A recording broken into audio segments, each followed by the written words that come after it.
বেশিরভাগ চিঠি প্রেমে ব্যর্থ হওয়ার ইতিহাস। মানুষ কত ক্ষুদ্র কারণে আত্মহত্যা করে। কেউ আত্মহত্যা করে অভিমানে, কেউ করে ব্যর্থতায়, কেউ করে লজ্জায়। আমার বুকে নিজের জন্য এত ঘৃণা জমেছে যে সেখানে আর কোনো জায়গা বাকি নেই। আমার নিঃশ্বাস নিতে কষ্ট হচ্ছে।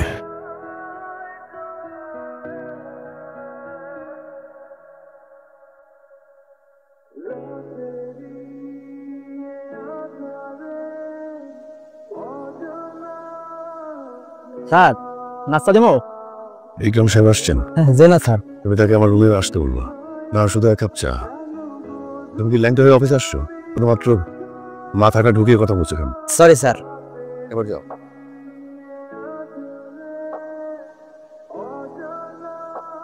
কি কামরুল, কিছু বলবে?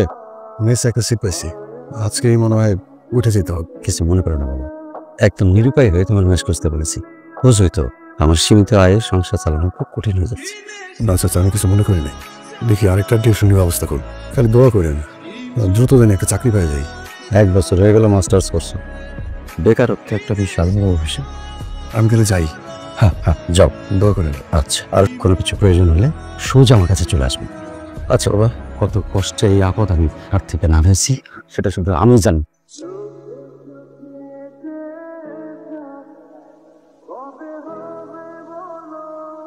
আসি।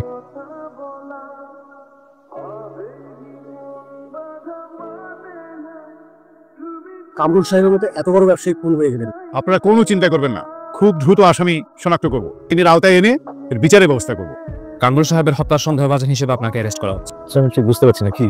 হ্যাঁ চলুন, ফালতু কথা কেন বলছেন? আপনাকে অ্যারেস্ট করো, ওখানে গেলে বুঝতে পারবেন। আমার ভিতরে আমি ফোন করে গেছো, আমি কেন ফোন করেছেন? টাকার জন্য বিষ খাওয়াই মারছে। মাথায় কিন্তু গুলির চিহ্ন পাওয়া গেছে। পয়লা বিষ খাওয়াইছি, তারপরে গুলি করছি। কে বাউল না বয়দি? অরিজিনাল বাউল। অনেক খুঁজে নিয়ে আসছিলেন মাথায়। ওটারে কেন তারা কই? বাউল আঙ্কেল একটা ওই গান ধরেন, এই গান কি আপনার নিজের? এটা বাংলা সিনেমার বিখ্যাত গান। স্যার ভুলে বোঝাই গেছেন। গান খুব ভালো হয়েছে। আসেন বকশিস নিয়ে যা। দেখি। আসবো স্যার। হ্যাঁ, লিসনিং সেশন বহুদিন, কিন্তু আপনার টাইটা ছাড়তে পারেন নাই। এরপর থেকে টাই রংটা তাকে দিয়ে চুজ করাবেন। ইকরাম সাহেব, আপনার আমাকে একটা কাজ করে দিতে হবে। অনেকগুলো সুইসাইড নোট আপনি আমার জন্য জোগাড় করে দেবেন, হয়ে যাবে স্যার। যেটা রিয়েল। স্যার বিষয়টা অবশ্য আপনি জানেন, তারপরে বলি স্যার, এখন তো অফিস বন্ধ না রাখলে বোধহয় ভালো হয়। আগামীকালও অফিস বন্ধ থাকবে।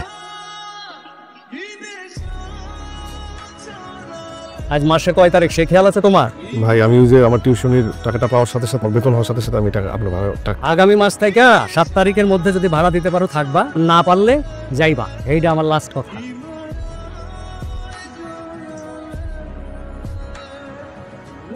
চাচা পাঠাইছে? আগামী শুক্রবার আমার বিয়ে। বিয়ে? এটা তো খুব ভালো খবর। কার্ড দেওয়ার জন্য আসছেন? তোমরা খাওয়া দাওয়া করছো? হ্যাঁ। লাগো এটা লাগো। একটু পানি নিয়ে আসো না, তোমার আম্মুকে যে বলবা। হ্যাঁ, আমি একটু।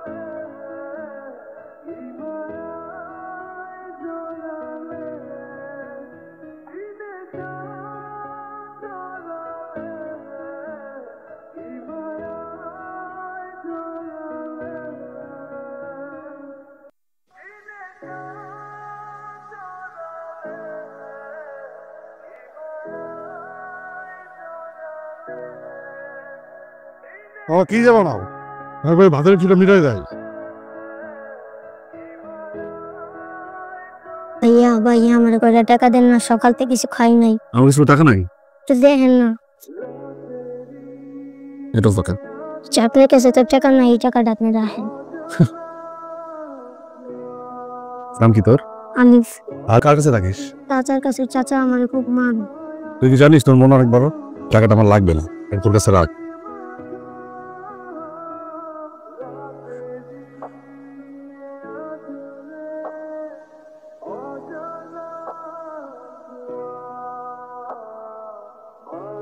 ইকরাম সাহেবকে আসতে বলো। আর কিছুক্ষণ সময় লাগবে স্যার। আপনি উকিল সাহেবকে অফিসে আসতে বলেন। উকিল সাহেবের জন্য আর কোনো ইনস্ট্রাকশন? আমি আমার সমস্ত সম্পত্তির উইল করব, তাকে প্রিপারেশন নিয়ে আসতে বলবেন। হ্যাঁ ব্যাংক অ্যাকাউন্ট নাই? না তো স্যার। নাম্বার দিমু? হলো লিখে দাও। গাছপালা পশু পাখি। তোর মা কোথায়? সিদ্ধার্থ না? বাইরে গেছে। আচ্ছা পড়ো। আচ্ছা তোমার মা কি আমার জন্য কোনো কিছু রেখে গেছে? টাকা? আচ্ছা কখন আসবে? কালকে আসবে। পরে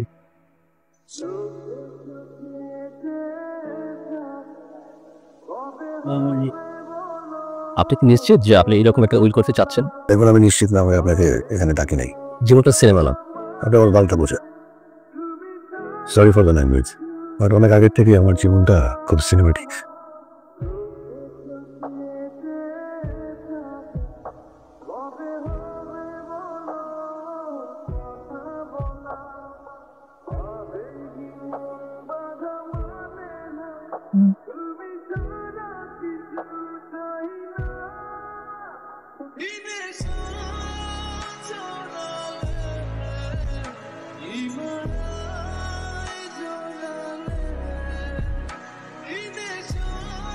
এত ভাবতেছিস কে? এই টাকা তোর ভাগ্যে ছিল, তোর হাতে যদি না পড়তো টাকাটা নিশ্চয়ই কোনো খারাপ মানুষের হাতে পড়তো। টাকা এটা আসা আর সেটা আসবে, এত চিন্তা ভাবনা বাদ দিয়া তুই ঘুমা। এই টাকা তোর না, আর কখনোই তোর ছিল না। যেখানকার টাকা সেখানেই না হয় রেখে আসবি, আর ভুলেও কিন্তু এই টাকাগুলো রাখবি না।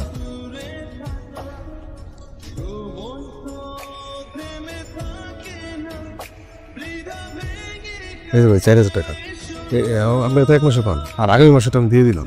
তাই আগামী মাস থেকে আমি থাকবো না।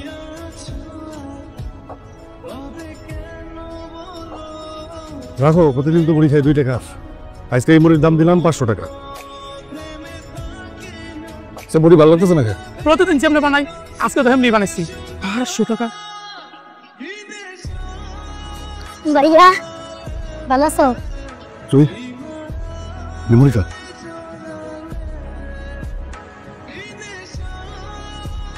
মাখ। হ্যাঁ, এত চিঠি কোথায় দিলেন? স্যার অনেক কষ্ট করে জোগাড় করেছে। Success rate sir 90%। তবে যারা ওই বিষ খেয়ে আত্মহত্যা করতে যায় তারা স্যার আসলে মরে না।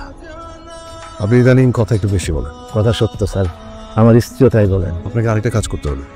174/4 পুরান ঢাকা, এখানে আলম সাহেব নামে একজন থাকে, ওনার খোঁজ খবর নেবেন। ধরে নে খুঁজে বের করবেন, সেটা যেন সে বুঝতে না পারে। বুঝলা কামরুল, তোমার বাবুর্চিটাকে না আমার মাঝে মাঝে কিডন্যাপ করতে ইচ্ছে করে। আচ্ছা কিডন্যাপ করবেন কেন?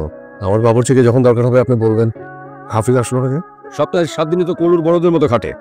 নিজেও কষ্ট পাচ্ছে, আমার মেয়েটাকেও কষ্ট দিচ্ছে। চাকরির জন্যই তো ওর সাথে আমার বিয়ে দিয়েছিল বাবা। চাকরি বাকরি দিয়ে কি হবে? কামরুলকে দেখ, ব্যবসা করে কি এক হুলস্থল বানিয়ে ফেলেছে। তোর জামাই 100 বছর চাকরি করেও এরকম কিছু করতে পারবে না। বাবা কামরুল, তোমার জন্য আমার খুব চিন্তা হয়। এত বিশাল সম্পত্তি, তুমি একলা মানুষ, তোমার যদি কিছু হয়ে যায় বাবা, তুমি একটা বিয়ে শাদী করে ফেলো। খোঁজে ভালো পাত্রীও আছে বাবা, দেখবো নাকি? আপনারা আছেন না, আমার সম্পত্তি তো সব আপনার।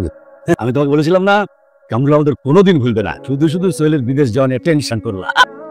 মনে আছে আগে বাবা আপনাকে আমার সাথে কথা বলতে দেখলেই ধমক দিত। বাইরে ঝুম বৃষ্টি, আপনি তো চুপচুপে ভিজে বাসায় আসলেন। আমিও রাত পর্যন্ত খাবার নিয়ে আপনার জন্য অপেক্ষা করছিলাম। আর এইসব বাবা দেখে আমাকে কত বকাঝকা করলো। আর আজকে কিন্তু বাবার আজকে কোনো সমস্যা হচ্ছে না। সময় বদলায়, মানুষ বদলায় না। আপনার কি বাবার উপর একটু রাগ উঠে না? প্রতি মাসে বাবাকে টাকা পাঠান কেন? এক সময় আমার কাছে কোনো টাকা ছিল না, তখন বারবার মনে হতো কোনো জাদু বলে যদি আমার কাছে অনেক টাকা চলে আসে। এখন আমার কাছে প্রচুর টাকা, কিন্তু এই টাকার ভার আমি সইতে পারি না। এত টাকা দিয়ে আমি করবো কি? তাই ভাবি যে আমার টাকায় যদি চাচার কোনো উপকার হয়, ক্ষতি কি? গত 2 বছর ধরে ইনসোমিনিয়ায় ভুগছি। পৃথিবীর কোনো এসি আমাকে ঘুম পাড়াতে পারে না। বুঝলো, তবে কি সুখী? হ্যাঁ, অনেক সুখী। আর স্বামী আপনার মতো অনেক অনেক টাকা নেই, কিন্তু সে আমাকে অনেক ভালোবাসে। আপনি কি কখনো আমাকে ভালোবেসেছিলেন?